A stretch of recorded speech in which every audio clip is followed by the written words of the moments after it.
Ice Pakistan جو 41 سال اپنے پورا کر چکی ہے اور اس کی ایک بہت لمبی عمر ہے، کم از کم اس وقت اسے اس پوزیشن میں ضرور ہونا چاہیے کہ اس کے اپنے ڈویژنل دفاتر ہونے چاہیے، اس کے اپنے ہاسٹلز ہونے چاہیے جہاں وہ پاکیزہ ماحول ان نوجوانوں کے لیے دے سکے۔ اچھا عمران بھائی، آپ نے بڑی تفصیل کے ساتھ جو ہے وہ اپنی فروغ تعلیم کے حوالے سے جو آپ کی ایکٹیویٹیز ہیں اس کا ذکر کیا، اور پھر ظاہر ہے کہ ہاسٹلز جو ایک بڑا پروجیکٹ ہے، آفیسز کا ہونا اس دور میں کہ جو مہنگائی کا دور بھی ہے، اور پھر آپ کسی سیاسی تنظیم سے وابستہ بھی نہیں ہیں، آپ کے یقیناً مالی اخراجات جو ہیں اس میں آپ لگتا تو ایسے ہے کہ پریشانی کا شکار اگر نہ ہو تو یہ بہت بڑی، جسے کہتے ہیں کہ بہت بڑی بات ہوگی کہ آپ کہیں کہ جی ہم مالی مشکلات کا شکار نہیں ہیں، تو آپ اپنے ان سارے معاملات کو پورا کیسے کر پاتے ہیں؟ یقیناً بڑا دلچسپ سوال ہے آپ کا، اور یہ سوال ایک طلبہ تنظیم سے ہونا بھی چاہیے جس کی نہ تو کوئی سرپرستی کوئی پولیٹیکل پارٹی کر رہی ہو، جس کے مفادات کے لیے کوئی طلبہ تنظیم کام کرے، اور نہ ہی وہ کسی کا اسٹوڈنٹ ونگ اپنے آپ کو کبھی کہلوانا پسند کرے۔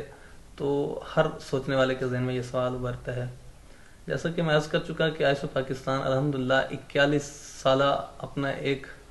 جو ہے روشن ماضی رکھتی ہے، تو اس بنیاد پہ ہر سال کے اندر جب ہزاروں کارکنان کی یہ تربیت کرتی ہے تو خدا نے انہیں واقعتاً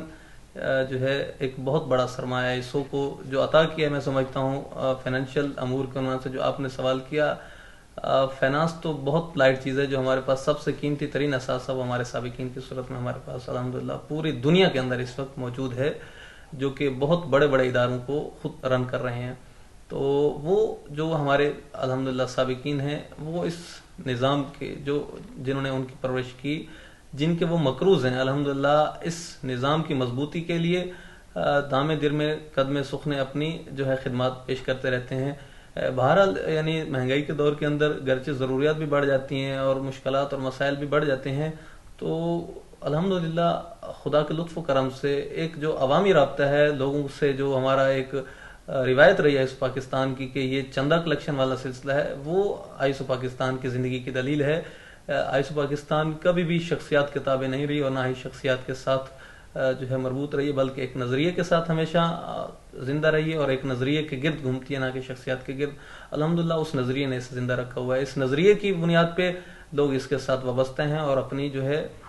دامے در میں قدم سخنے اس کو جو ہے خدمات پیش کرتے رہتے ہیں۔ آئس پاکستان اسی لوکل جو عوامی طور پہ ایک جو ہے چندہ مہم ہوتی ہے ہماری، اس کے تحت الحمدللہ اپنے اس سسٹم کو باقی رکھے ہوئے ہے۔ خود ڈویژن سطح پہ، ہمارے یونٹ سطح پہ، ہمارا جو ہے مرکز سطح پہ بھی اسی طرح کا ایک باکس سسٹم ہے۔ اس باکس سسٹم کو ہم نے پورے پاکستان میں لانچ کرنے کا عزم کیا ہوا ہے، جس کے تحت ہم ڈیزرونگ اسٹوڈنٹس کو ایجوکیٹ کرنے کے عنوان سے مزید جو ہے جو وجوہات شرعیہ اس مد میں ملیں گے، انشاءاللہ ہم اسی مد میں خرچ کریں گے، اور جو تنظیمی امور کے عنوان سے لوگ ہمیں دیں گے تو اس کو ہم تنظیمی امور کے اوپر خرچ کریں گے۔ یہ معاملہ اسی طرح الحمدللہ چلا جا رہا ہے۔ عمران بھائی، آپ نے اپنی گفتگو میں یہ بھی کہا کہ آئی ایس او کا جو ایک نصب العین ہے وہ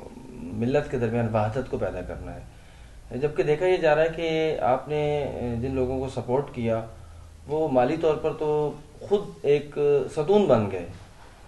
اور ایک نظام بھی بن گیا ان کا، لیکن آئی ایس او کا مرکزی دفتر، آئی ایس او ابھی صرف ایک مرکزی دفتر پہ چل رہی ہے، اس کے ادارے یا جو ڈویژنز ہیں ان کے پاس ابھی بنیادی سہولیات تک موجود نہیں ہیں۔ تو جن لوگوں نے آئی ایس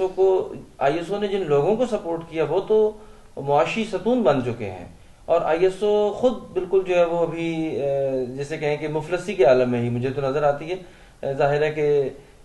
جو مدارس ہیں یہاں پہ، اور پھر جو نئی نئی سیاسی شخصیات پاکستان میں آئیں اور آئی ایس او کو انہوں نے ایز اے اسٹیئر بھی استعمال کیا، آئی ایس او کے نوجوانوں کو اپنے جلسے جلوسوں میں رکھا، لیکن اس وقت آئی ایس او بھی ان سے دور ہے اور وہ بھی آئی ایس او سے دور ہیں۔ تو آپ کیا سمجھتے ہیں کہ اس وحدت کے عمل میں کہ جو انقلابیون جنہیں کہا جاتا ہے، جو پیروان خط ولایت اپنے آپ کو کہتے ہیں، ان کے درمیان جو یہ دوریاں ہیں، اس میں کہیں یہ مالی امور تو مالی امور کا تو کوئی دخل نہیں ہے؟ غالباً شہید باقر الصدر نے فرمایا تھا، یا کسی بزرگ شخصیت، میرے ذہن سے نام حذف ہو رہا ہے، کہ ہمیشہ انقلاب جو ہے وسائل کو جنم دیتے ہیں، نہ کہ وسائل کبھی انقلاب کو جنم دیتے ہیں۔ اگر کوئی وسائل کی بنیاد پہ کسی منطقے کے اندر انقلاب کی بات کرتا ہے اور وہ یہ سمجھتا ہے کہ ان وسائل کے ہوتے ہوئے فعالیت بڑھ سکتی ہے اور اس کی بنیاد پہ ہی جو ہے کوئی تبدیلی آ سکتی ہے، تو میں یہ کہوں گا کہ شاید وہ کسی سراب کو دیکھ رہے ہیں۔ یقیناً کسی تبدیلی کے لیے جو بنیادی لازم ہے وہ خلوص ہوا کرتا ہے، اس میں کارکنان کے اندر جو ہے حسد کی بجائے رشک اور ان کے اندر جو ہے تمسخر کی بجائے واقعتاً خلوص، محبت، مہرو اور اسی طرح کے جو کچھ امور ہیں، اسی طرح کے کچھ جو اخلاقی صفات ہیں، ان کا ہونا ضروری ہوا کرتا ہے۔ تو رہی جس طرح آپ کے سوال سے میں کس انداز میں ہی اتفاق کروں یا اس سے اختلاف کروں کہ لوگوں نے آئیسو سے سب کچھ سیکھا، آئیسو کی وجہ سے وہ شخصیات بنے، آئیسو نے انہیں کندھا دیا اور انہیں اپنے کندھے سے جو ہے یا اس سیڑھی کے طور پہ اپنے آپ کو استعمال کرتے ہوئے انہیں اوپر جو ہے چڑھایا اور اس کے بعد انہوں نے اس سیڑھی کو استعمال کرنے کے بعد پھینک دیا، یا اس طرح کے بہرحال اس طرح کی مختلف قسم کی باتیں ہم بھی آئی ایس او نے نہیں کھینچا اپنے آپ کو، انہوں نے، بلکہ میں اصطلاح شاید مناسب نہ ہو لیکن یہ کہ ٹیشو پیپر کی طرح انہوں نے استعمال کیا اور آج وہ آئی ایس او کا نام لینا تک گوارا نہیں کرتے۔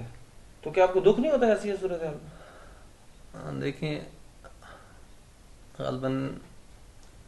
بانی آئی ایس او شہید ڈاکٹر محمد علی نقوی نے فرمایا تھا کہ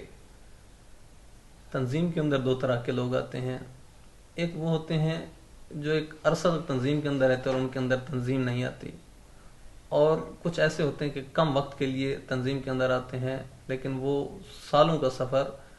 لمحوں کے اندر طے کر جاتے ہیں۔ تو میں یہاں پہ یہی بات کہوں گا کہ اگر کسی نے، یہ آپ کی زبان ہے جس طرح آپ فرما رہے ہیں کہ لوگوں نے آئیسو کو استعمال کیا اور یہ ایک عوامی رائے بن چکی ہے کہ استعمال کرنے کے بعد ٹیشو پیپر کے طور پہ پھینک دیا، تو آئیسو نے اپنا کردار ادا کیا، آئیسو نے اپنے اخلاص میں کبھی کمی کوتاہی نہیں کی، آئیسو نے اپنا وظیفہ سر انجام دیا۔ اس وظیفے کے بعد جو وظیفہ اور لوگوں کو دینا چاہیے تھا، جنہیں ریگارڈ آئیسو نے دینا چاہیے تھا، غالباً معصوم کا فرمان ہے کہ اگر تم کسی کو عزت دیتے ہو تو دیکھ لیجئے، اگر تو وہ باعزت ہوا، اگر تو وہ باظرف ہوا تو اس سے بڑھ کے عزت دے گا، اور اگر کم ظرف ہوا تو آپ کو دھتکار دے گا یا آپ سے نفرت کرے گا یا آپ کی اہانت کرے گا۔ تو یہ ظرف پہ منحصر چیز ہے کہ بہت سارے لوگ ہمارے سامنے آج بھی موجود ہیں الحمدللہ جن کی آئیسو نے تربیت کی اور آج تک وہ اپنی سفید ریش ہونے کی بنا پہ، سب سے بزرگ ہونے کی بنیاد پہ بھی وہ اپنے آپ کو آئیسو کا خادم، آئیسو کا مکروز قرار دیتے ہیں، اور وہ یہ کہتے ہیں کہ جو ہے ہم جو کچھ بھی ہیں، ہماری جو بھی شخصیت بنی آئیسو کی وجہ سے بنی ہے۔ تو میں تو اس چیز میں اتنا ہی قائل ہوں کہ جس درخت کے اوپر جتنا زیادہ پھل ہوا کرتا ہے اس کی ٹہنیاں اتنی زیادہ جھکی رہتی ہیں، اور یقیناً جو بے ثمر ہوا کرتے ہیں وہ ہمیشہ ان کا قد یا ان کا جو ہے سر اونچا ہوا کرتا ہے لیکن وہ بے ثمر ہوا کرتے ہیں، وہ معاشرے کے لیے کوئی مفید نہیں ہوا کرتے۔ اگر کسی نے ایسا کیا بھی ہے تو یقیناً وقت جو کہ ایک بہترین استاد ہے، وقت بہترین منصف ہے، وہ انصاف کرے گا اور ان کی حقیقتیں کھلی بھی ہیں اور کھل بھی جائیں گی۔ عمران بھائی، آپ نے بہت اچھی بات کی کہ آئی ایس او کے نوجوانوں نے کسی کے ساتھ بھی جو کچھ کیا وہ اپنا فریضہ اور وظیفہ سمجھ کے کیا، انہوں نے اپنی ذمہ داری کو ادا کیا، اور اگر بعد میں کسی نے اپنی ذمہ داری کا احساس نہیں کیا تو ظاہر ہے یہ نوجوان اس سے لا تعلقی ہی کر سکتے ہیں، یا پھر ظاہر ہے کہ جب وہ انہیں اپنے قریب نہیں لائیں گے یا ان کے اوپر دست شفقت نہیں رکھیں گے تو یہ ان کی ذمہ داری ہے، یہ ان سے سوال کیا جانا چاہیے، اور یقیناً انشاءاللہ ہم اپنے کسی پروگرام میں ایسی شخصیات کو بھی دعوت دیں گے اور آئی ایس او سے متعلقہ جو خدشات ان کے دلوں میں ہیں یا وہ جو سوچتے ہیں ان سے بھی پوچھیں گے، لیکن آپ نے اپنی حسن نیت کو بیان کیا، آپ کا بہت بہت شکریہ۔ پروگرام کے آخر میں آپ سے یہ پوچھنا چاہوں گا کہ آپ اس وقت جو وحدت کی بات ہو رہی ہے شیعہ تنظیموں کے درمیان، شیعہ اداروں کے درمیان، کہ جو ظاہر ہے کہ وقت کی بھی ضرورت ہے اور ہم نے پاکستان کے سیاسی حالات کو بھی دیکھا ہے، آئی ایس او کیا یہ بات سمجھتی ہے کہ کیا ایسا ممکن ہے کہ تمام جو شیعہ ادارے ہیں، تحریک جعفریہ یا جو تحریک اسلامی ہے، مجلس وحدت مسلمین، تحریک بیداری امت مصطفیٰ اور مختلف جو لوکل سطح پر جو شیعہ تنظیمیں کام کر رہی ہیں، انہیں منسجم ہو کے اعلیٰ مقاصد کے لیے آپس میں اتحاد کو پیدا کرنا چاہیے، اور اس کے لیے کوئی لاہ عمل پہ آپ سوچ رہے ہیں، یا آپ بھی بس ٹھیک ہے اپنی ایک روش پہ چل رہے ہیں اور اپنی ذمہ داری ہی سمجھ کے ہم اپنی ذمہ داریوں سے عہدہ برآں ہو رہے ہیں؟ کیونکہ بعض اوقات یہ الفاظ بھی استعمال کیا جاتا ہے جی ہم تو اپنی ذمہ داری کو پورا کر رہے ہیں، اور اپنی دوسری جو بڑی ذمہ داریاں ہوتی ہیں اس سے انسان جو ہے وہ نظریں چرا رہا ہوتا ہے۔ تو کیا آپ میری اس بات سے اتفاق کرتے ہیں کہ آپ صرف نظریں چرا رہے ہیں، یا کوئی عملی اقدامات کی طرف بھی آگے بڑھنے کی کوشش کر رہے ہیں؟ بڑا موقتاً اگر یہ کہوں کہ آج کے اس پروگرام کا کوئی ایک ایسا کویسچن جو اس پروگرام کی روح ہو، وہ سوال یہی وحدت کا ایک سوال ہے، اور یقیناً ہر درد دل رکھنے والا یہ سوال کرتا ہے ان مسئولین سے، ملت کے ان عمائدین سے، ان قائدین سے جن کے ہاتھ میں اس ملت کی زمام ہے، جو اس ملت کی نو کی ناخدائی کا کام سر انجام دے رہے ہیں۔ میں اتنا کہوں گا کہ اس طرح کہا جاتا ہے کہ اگر 1,24,000 انبیاء کو بھی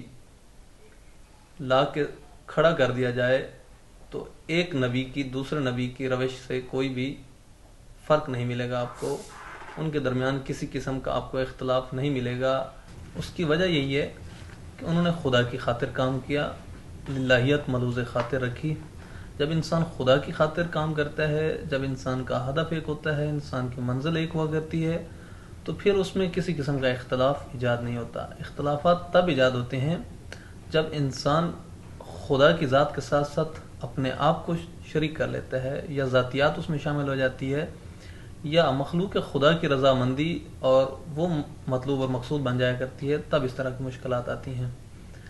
اتحاد و وحدت کے عنوان سے یقیناً